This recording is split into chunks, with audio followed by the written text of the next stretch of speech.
भद्राचार्य हों, चाहे एक से एक बहुत आचार्य हुए जो जगह जगह जाकर के शास्त्रार्थ करते थे। और शास्त्रार्थ में जिन शासन की महिमा बताते थे दूसरों के हृदय में, और अज्ञान अंधकार दूर करके, और जिन शासन की प्रभावना करते थे, अकलंक निकलंक जैसे महान आचार्य हुए जिनने अपने भाई निकलंक की बलिदान दिया जिन शासन की प्रभावना के लिए। और अनेक तरह के ग्रंथों को बड़ी विषम परिस्थिति में लिखा, जो जंगलों में, गुफाओं में, पहाड़ों पर रहते थे। कोई सुख सुविधा साधन नहीं थी उनके पास, कोई कंप्यूटर, लैपटॉप, मोबाइल, कुछ भी नहीं। लिखने के लिए कागज तक नहीं, लेखनी तक नहीं, ताड़ पत्रों पर उन्होंने कैसे लिखा, स्याही बनाई, किस चीज़ में बनाई, कौन से पात्र में बनाई, कैसे लकड़ी की लेखनी से लिखे ग्रंथ। और लिख करके कोई श्रेष्ठी उन्हें नहीं मिला कि जिसे वो पकड़ा दे कि लो इसका प्रकाशन करवा देना। और लिख करके और बांध करके वहीं गुफाओं में छोड़ गए, वृक्ष की कोटर में छोड़ गए। और जब कोई गया ले आया उनको, फिर जब कभी धीरे धीरे विद्वान हुए, उस भाषा के जानकार हुए, उन्होंने उसको संस्कृत प्राकृत से हिंदी में अनुवाद किया, ट्रांसलेशन किया। फिर किसी उदार मना ने उनको प्रकाशित करवाया। ऐसे करके उन्होंने बहुत कठिन श्रम करके, परिश्रम करके और ग्रंथ लिखे, और जगह जगह जा जा करके धर्म की प्रभावना की, अज्ञान रूपी अंधकार को दूर किया। लोगों को ये लिख करके गए, प्रेरणा करके गए कि सच्ची मायने में प्रभावना वही है जिससे लोगों के अंदर रहने वाला अज्ञान अंधकार निकल जाए, तो अनादिकालीन जो कर्मबंध है वो दूर हो जाए, और अनंत काल के लिए ये जीव सुखी हो जाए। बिना अज्ञान अंधकार निकले व्यक्ति शाश्वत सुख को प्राप्त नहीं हो सकता है, त्रैकालिक सुख को प्राप्त नहीं हो सकता है। कोई आप दूसरे फंक्शन करते हैं, प्रोग्राम करते, उसमें एक आध दिन के लिए, घंटे 2-4 घंटे के लिए बाजे बज गए, जय जयकार हो गई, ढोल धमाका बज गए, इससे स्थायी प्रभावना नहीं होती। इससे लोगों के अंदर रहने वाला अज्ञान अंधकार नहीं निकलता है। और उनको स्वाध्याय करा दो, पढ़ा लिखा दो, तो उनका अनादिकालीन अज्ञान अंधकार दूर हो जाता है, और स्थायी आगे तक के लिए सुख का उन्हें रास्ता, मार्ग मिल जाता है। आगे तक के लिए उनको मार्गदर्शन हो जाता है, आगे तक के लिए प्रेरणा मिल जाती है। पूरे जीवन कैसे निकालना है, कैसे जीना है, ये शिक्षा मिल जाती है। लेकिन लोगों का इस ओर अज्ञान की वजह से रुझान नहीं है, वे इस चीज़ का महत्व नहीं समझते। उनका नियम है कि नहीं, अभिषेक करना तो करना, कुछ फिर कुछ नहीं सुनना, ना देखना, ना करना। पूजन करना तो करना, फिर और तो सुनना नहीं, देखना नहीं, संगति करना नहीं, सुन। ये कोई उनका जो धारणा मानता है, बस वही करना, उसके अलावा वो उसको आगे चीज, दूसरी चीज़ों को महत्व ही नहीं समझते, ना देना चाहते, ना देते हैं। ये बहुत बड़ी कमी है। लोग इसीलिए पीछे हैं और नीचे, इसलिए कुकर्म कर रहे, संसार बढ़ा रहे। यदि उनको ज्ञान, सम्यक ज्ञान हो जाए, तब फिर भी ऐसे कर्म कर ही नहीं सकते। सत्संगति में आते ही लोगों की रंग, अंतरंग, बहिरंग सब बदल जाता है। रहन सहन, खान पान, बोलचाल, लेना देना, उठना बैठना सब परिवर्तित हो जाता है। तो यहाँ आचार्य महाराज कह रहे हैं कि चटका की पर्याय को कौन प्राप्त होता है? जो एक चिड़िया है, पक्षी है, मांसाहार, जो जीवों को, कीड़ों को पकड़ पकड़ के खाता है। जो मनुष्य अपने धन का संचय तो करता है, संचय करने की कोई सीमा नहीं है, बिल्कुल सवेरे 4 बजे से 5 बजे से उसी तैयारी में लग जाएंगे, रात की 11, 12, 1, 2 बज जाएं, बिल्कुल उसका कोई नियम नहीं है कि कितने बजे दुकान खोलना कि बंद करना, क्या बेचना नहीं बेचना, कितना कमाना नहीं कमाना, कोई लिमिट सीमा नहीं है। और धन संचय तो करता है पर उसमें ज्ञान की वृद्धि नहीं करता उस ज्ञान धन से। और ज्ञान की वृद्धि तब तक नहीं होगी जब तक कोई ज्ञानी जनों को आप रखोगे नहीं यहाँ स्वाध्याय कराने के लिए, पाठशाला चलाने के लिए, शिविर लगाने के लिए नहीं बुलाओगे, शास्त्रों का ऐसे जो अच्छे उपयोगी शास्त्र हैं उनका प्रकाशन नहीं करवाओगे, जन जन तक उपलब्ध नहीं कराओगे, तब तक धर्म की प्रभावना होने वाली नहीं है, अज्ञान अंधकार दूर होने वाला नहीं है। अपना तन मन लगाना चाहिए, व्यवस्थाएं बनाने चाहिए, मैनेजमेंट करना चाहिए अच्छे से। ये कोई विद्वान हमेशा रहें और वो स्वाध्याय कराएं, लोगों की प्रेरणा को प्रेरणा मिलती रहे, ऐसा करते नहीं। और ना दान पूजा आदि श्रेष्ठ कार्यों में खर्च करते, मतलब भोगोपभोग में जितना खर्च करते हैं उसका 10-5% भी नहीं करते हैं इन धार्मिक कार्यों में, दान पूजा इत्यादि श्रेष्ठ कार्यों में, अथवा उस धन को केवल पेट भरने में ही खर्च करता है। केवल एक ही टारगेट है, एक ही लक्ष्य है, कितने प्रकार की खाद्य सामग्री हो सकती है वो सब खरीद खरीद करके ला करके रखेंगे, सहतेंगे सालों सालों के लिए, कई सालों के लिए। 12 महीने 24 घंटे खाने पीने की चीज़ों की कमी नहीं पड़नी चाहिए, एक भी आइटम की, एक भी चीज़ की कमी नहीं पड़ना चाहिए। सब लाला की दुनिया से कहीं भी दुनिया की छोर में मिल जाए, देश में विदेश में, सबको खरीदेंगे लाएंगे। वो कितनी ही महंगी मिले, कैसी कठिनाई से, 1 नंबर से 2 नंबर से किसी भी तरह से मिले, वो भोजन की सामग्री तो सब होगी उपलब्ध। हर ऋतु का अलग अलग होना, हर मौसम, दिन का रात का कोई भेद नहीं है, हर आइटम चाहिए। तो उसमें तो कितनी पैसा लग जाए खाने पीने की चीज़ों में, उसमें खूब खर्च करता है, अथवा अपनी संतान पालन करने में ही खर्च करता है मात्र। बच्चे से लेकर बूढ़े तक परिवार के जितने जो सदस्य हैं, जो मांगे हाँ ले आओ, उपयोगी हो अनुपयोगी हो, हानिकारक हो लाभदायक हो, आवश्यक हो नहीं हो, वह कैसे भी हो, किसी ने भी कुछ कहा ले आओ। कहीं मिले, कितनी में मिले, 10 रुपये की चीज़ 100 रुपये में ले आए, लाने दो। ऐसे कई लोग हमने देखे हैं, सुने हैं, अनुभव किए कि उनके लिए कोई चीज़ के लिए मना नहीं, और धर्म कार्य के लिए तुरंत मना कर देंगे। तुम ही हो दान देने के लिए, तुम ही साधुओं का आहार कराने के लिए, तुम ही विहार कराने के लिए, तुम ही निहार कराने के लिए। इतना बड़ा तो गाँव है, नगर है, इतने सारे तो लोग हैं, चलो तुम अपना काम करो। धर्म क्षेत्र में ना स्वयं आते हैं, ना लगते हैं, ना परिवार के किसी भी सदस्य को लगने देते, अंतराय डालते, मना करते, हतोत्साहित करते हैं। किसी भी रूप में संतान को भी अपने आए, सानिध्य में आए, सुधार होगा, पुण्य बढ़ेगा, संस्कार मिलेंगे, संगति अच्छी होगी, उतने दिन समय सदुपयोग होगा। कभी नहीं प्रेरित करते, भोगोपभोग के साधनों में मिलजुल करके मनोरंजन करेंगे, उसके लिए समय निकल आएगा, इसके लिए नहीं। वो तो पढ़ाई करना है उसे, वो फलाने काम पड़े, अभी वहाँ जाना है, अभी वो लेना है, अभी वो देना है, अब इससे बात करना, उससे मिलना, इसके लिए समय है।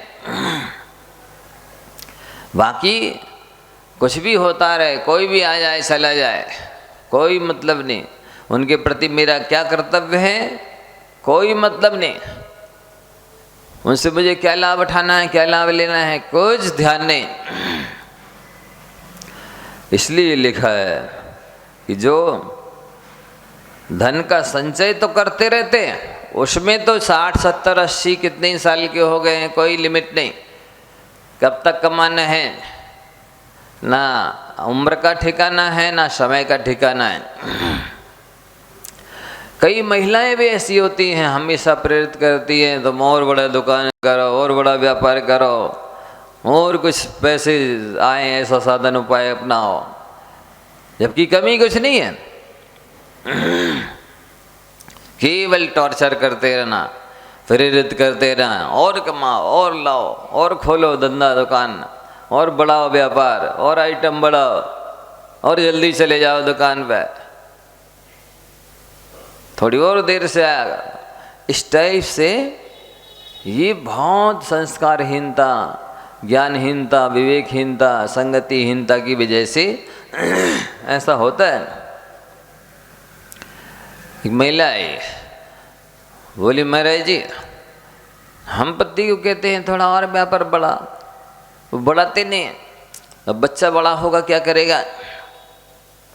तो पति कहता है, ससुर कहता बड़ा तो होने दो, हमें भी ध्यान है, करेंगे, अभी से क्या करेंगे बढ़ा के, अभी इतना खर्च भी नहीं है, आवश्यक भी नहीं है। लेकिन बोले मेरे मन में आता है कि और बढ़ाएं और करें। मैंने कहा आपने नरक आयु बांध ली क्या? यह बांधना है। दूसरे का पुण्य पाप पुरुषार्थ उसके साथ है, इस तरह से आपको परिग्रह के संचय के लिए प्रेरित नहीं करना चाहिए। हाँ बोले महाराज जी कमी कुछ नहीं है, ठीक है आज के बाद अब नहीं करें। अब दोबारा आई, बोली महाराज जी मुझे शांति हो गई, अब आपने बोल दिया अब नहीं मैं बोलती भी। तो संगति में आई, समझाया, समझ में आ गया, स्वयं को भी शांति हो गई, दूसरों को भी शांति से जीने दे रही। और नहीं तो ना खुद शांति से जी रही ना दूसरों को शांति से जीने दे रही। बस प्रेरित करना, और कमाओ और कमाओ और कमाओ। किस लिए? ये परिग्रह है, ये नरकायु के आश्रय का कारण है। व्यवहारम परिग्रहत्वम नरकस्यैषा, मतलब आवश्यकता से ज़्यादा कमाना, संचय करना, यही नरकायु के आश्रय का कारण है। बहुत की लिमिट क्या? जितने सदस्य हैं और कम से कम जितने में काम चल सकता है उसके अलावा कमाते रहना ही नरकायु के आश्रय कारण है। मूर्छा है, लेकिन व्यर्थ में शेख चिल्ली की तरह नहीं, बीमार हो गए तो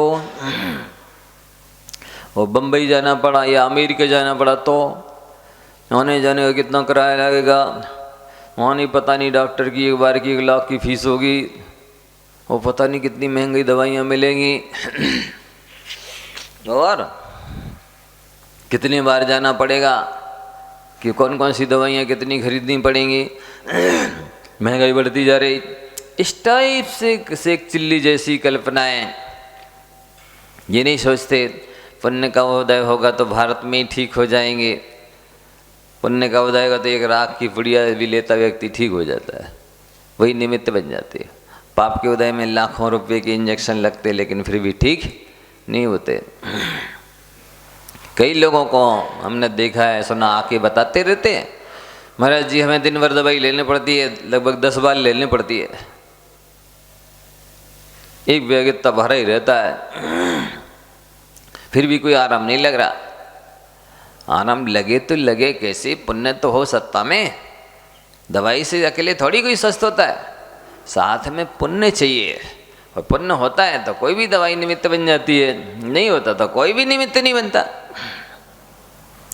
तो इस तरह ये आप सभी को भी प्रेरणा है कि आप हमेशा ऐसे काम करें, इस शास्त्रों का प्रकाशन कराना है, पाठशाला चलाना, उसका मैनेजमेंट करना है, स्वाध्याय होता रहे ऐसा विद्वान रखो, शिविर लगाओ, जैसे भी ज्ञान का प्रचार प्रसार हो लोगों के अंदर से, जो उसको अंधकार की उपमा दे रहा आचार्य, जैसे अंधेरे में कुछ भी नहीं सूझता है, कहाँ क्या रखा है, कहाँ जाना है, कहाँ बैठना है, कहाँ क्या करना है, कैसे उठाना रखना है, कहाँ कांटा है, कहाँ गड्ढा है, कहाँ कांच है, कहाँ सांप बिच्छू है, अंधेरे में दिखता कुछ? बोलो अंधेरे में कितने काम कर सकते हो आप, कहाँ कहाँ जा सकते हो? नहीं, पाटा चौका के नीचे उतरना मुश्किल होता है। तो ऐसी दशा जैसे अंधेरे में होती है, उससे अनंत गुनी बदतर बुरी दशा अज्ञानी जीव की होती है। इसलिए आचार्य भगवंतों ने कहा है कि जैसे बने तैसे अज्ञान रूपी अंधकार को दूर करो, स्वयं के भी और दूसरे के भी। जो स्वयं से भी ज़्यादा दूसरे के धर्म ध्यान में निमित्त बनता है, उसके दूसरे के लिए धर्म ध्यान में निमित्त बनने से उसकी स्वयं की चारित्र मोहिनी और दर्शन मोहिनी का क्षय सम होता है, अंतराय कर्म का क्षय सम होता है, जिससे हर तरह की अनुकूलता उसकी अपने आप बनती चली जाती है। लेकिन आज ऐसी तीव्रता कषाय की है, ऐसा ज्ञान है कि जिसकी वजह से लोग परोपकार का महत्व नहीं समझते, भैया वृत्ति का, सेवा का, सहयोग का मूल्य नहीं समझते हैं। स्वार्थी वृत्ति, उदरम भरी वृत्ति, मेरा पेट भर जाए, दुनिया से हमें क्या लेना देना, ये संकुचित विचारधारा अज्ञान की वजह से और कषाय की तीव्रता की वजह से आती है। एक व्यक्ति बहुत स्वार्थी था, वो अपना स्वार्थ सिद्ध करने के लिए दूसरों को नुकसान पहुंचाने से नहीं डरता था। किसी को कष्ट हो जाए, हानि हो जाए, बुरा लग जाए, कुछ भी हो जाए, उसे तो अपना स्वार्थ सिद्ध करना। एक बार क्या हुआ, उसका जो पड़ोसी था उसने वैसे जाके कहा कि अरे भाई, तुम्हारी गाय ने मेरा खेत चर लिया है। अब उसने 17 गालियां सुनाई।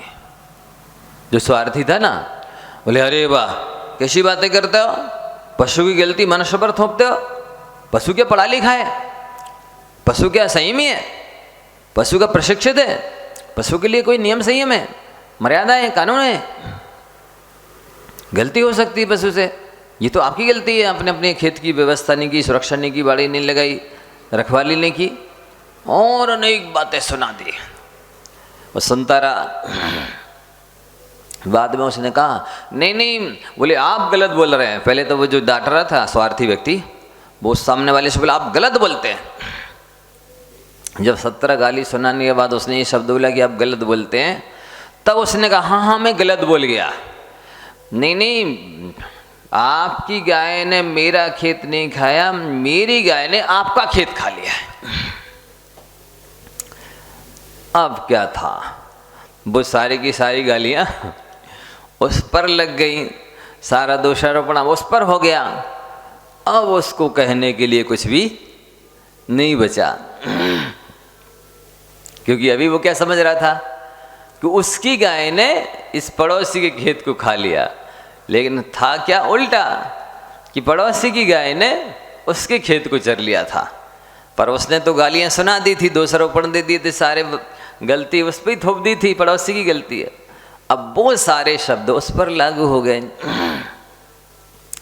तब उसने विचार किया कि नहीं नहीं, मैं गलत, मुझे ऐसा स्वार्थी नहीं होना चाहिए। जैसा मैं अपने लिए सोचता हूँ वैसा ही तो वाकई में दूसरों के बारे में सोचना चाहिए।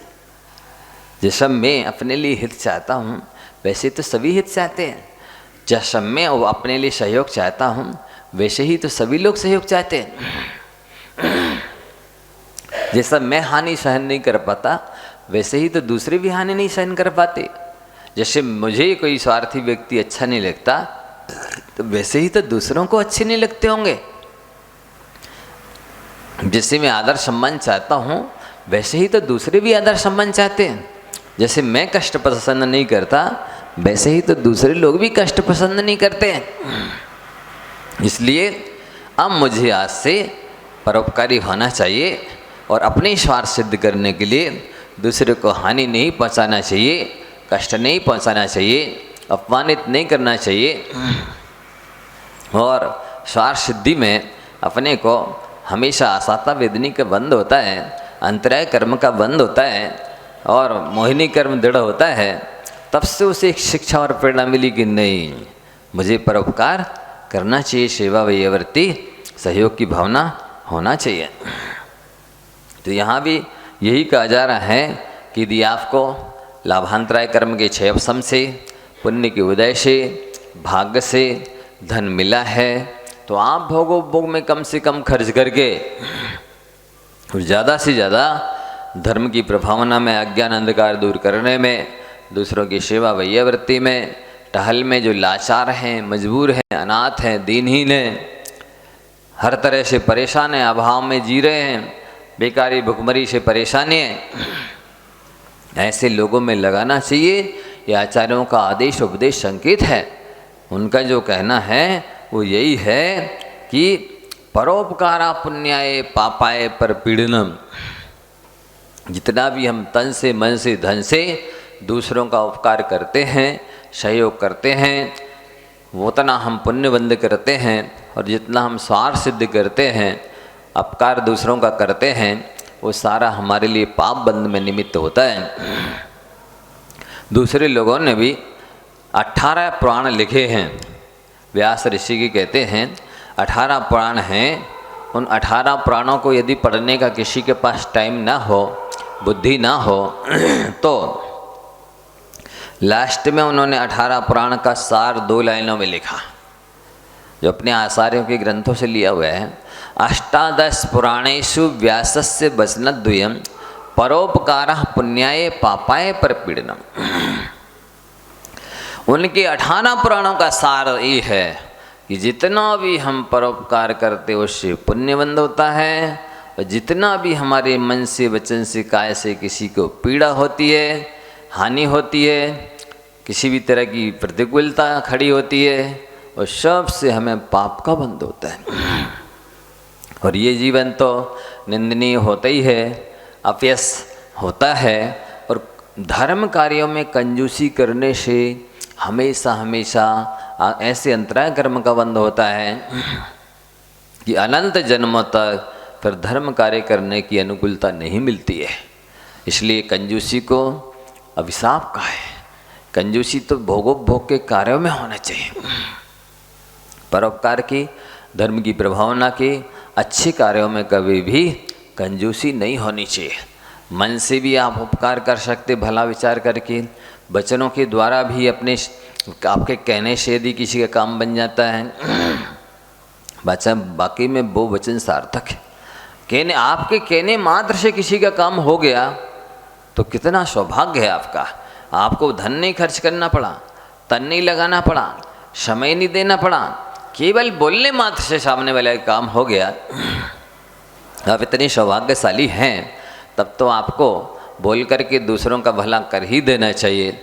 आचार्य तो कह रहे हैं धन भी लगाओ, समय भी लगाओ, श्रम भी करो, तन भी लगाओ, पूरी तरह से परोपकार के लिए लग जाओ। यहाँ तक कि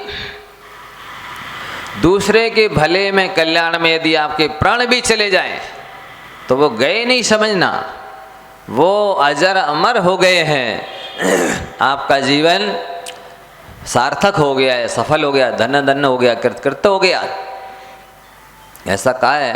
और बाकी में अनेकों ने अपने जीवन का बलिदान दिया है, तब भारत स्वतंत्र हुआ है। अनेकों ने अनेक तरह के उपकार किए हैं, परोपकार किए, सहयोग किए हैं, तब कहीं अपन आज़ादी देख रहे हैं, भोग रहे हैं। अब देखो, बॉर्डर पर यह सेना यदि नहीं लगी होती, क्या आप शांति से बैठ सकते थे? अब देखो, इतनी पुलिस नहीं होती, क्या कोई माताएं बहनें कहीं भी जा आ सकती? आप देखो, हर तरह से, कई तरह से लोग सुरक्षा कर रहे हैं। कोई जल सेना के रूप में, कोई थल सेना के रूप में, कोई वायु सेना के रूप में, कोई नाइट ड्यूटी देते हैं आम परोपकार के लिए, सुरक्षा के लिए। इसलिए आप सबका भी कर्तव्य है कि आप भी दूसरों के सुख में, शांति में, अभ्युदय में, उन्नति में योगदान दें। इसी से आपके तन मन धन की सार्थकता है, अन्यथा ये जीवन तो व्यर्थ है ही, अनंत भविष्य भी अंधकार में है।